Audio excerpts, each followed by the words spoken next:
Okay, this video is called The Anatomy of a Joke, How to Write Better, Part 9.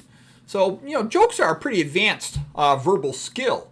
When somebody learns a second language, only a really advanced student in a second language can understand jokes or make jokes. The basic anatomy of a joke is first there's a setup line that sets the stage with an expected common meaning of the word. And then there's the punchline. And the punchline goes to a different meaning of that same word, which is a surprise. The setup line carries an implied assumption with it. So then that word that has two meanings is like the connector word. And in the second line of the joke, the unexpected meaning pops up, and the surprise is what creates the humor. This is called The Anatomy of the Joke. Greg Dean and Victor Raskin sort of figured this out from their book Step Up to Stand-Up Comedy. The best thing, here's a joke from Sam Kinison. He says, the best thing about being married is that it prevents you from getting married again. So that's a surprise that he's talking about. It prevents you from getting married again, so that's why it's funny. And this is also called the setup payoff. Setup payoff, and it's a little bit like tension and release. So there's a rhythm to joke, a timing effect. And usually a joke to be good, it has to be quick, it has to be fast. That adds to the surprise of it. You can describe it as a train of thought is going down a predictable path, and then it has a lane change in the second part, and that's why it's funny. And that release of the tension is a bit of where the laughter comes. It's like if you're walking with your dog in the woods, the dog kind of gets away from you, runs around a little bit, then you hear a noise and you're a little bit nervous at first. Is that a coyote? And no, it's just the dog. And then you're happy, you relax, it's just your dog. And that relaxation is part of where the humor comes from. And that's also why it lowers the stress response. You're a little stressed when you're thinking, could that be a coyote? But once you realize it's just your dog, then you're happy and you let out a little laugh. It's kind of good to have a sense of this to help you write jokes. Like I said, a joke should work quickly. PJ O'Rourke's a good comedian. I like to read a joke book sometimes when I come home from work. I want to get a little exercise. I'll walk in circles around the house reading a book. Any book, but sometimes a joke book. You got to read a lot of jokes.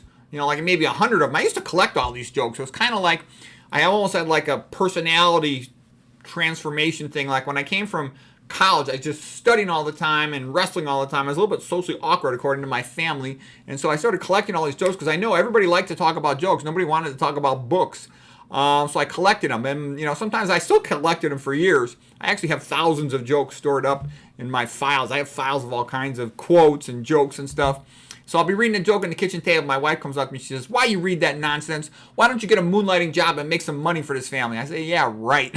So you can divorce me and then I got to pay double alimony? No, I think I'll keep enjoying my joke book. I got a friend. He got a moonlighting job to make money for his family and buy him a nicer house. And then the wife cheated on him. They got divorced. He had to pay double alimony working 6 or 7 days a week for the next 20 years. All right, so anyways, joking is playing with words and ideas. It's good for your brain. It makes you think. I think a joke book, there's an intellectual challenge to it. Let's see, where else came out of this? Oh, I like Bill Murray, the comedian. He would say, most conversations predictable, and then, the other person knows what you're going to say before you even say it. But if you just throw a little change in there, then it's fun. Oscar Wilde wrote, "Some people bring happiness and laughter into whatever room they enter. Others remove it." And I noticed as I got older, when I was young, I always thought my mom was stupid because my dad was, this double-boarded doctor, chief of 2 departments, kind of a big shot. And I thought my mom never read a book, She wasn't, a reader, okay? So I thought my mom was stupid. But what I saw as time went by, wherever my mom was, she's always cracking jokes and everybody's always laughing, and all these people like my mom. And I'm like, why does everybody like my mom so much? And I realized it's because wherever my mom is, that's where the center of the party is. Everyone's laughing and happy.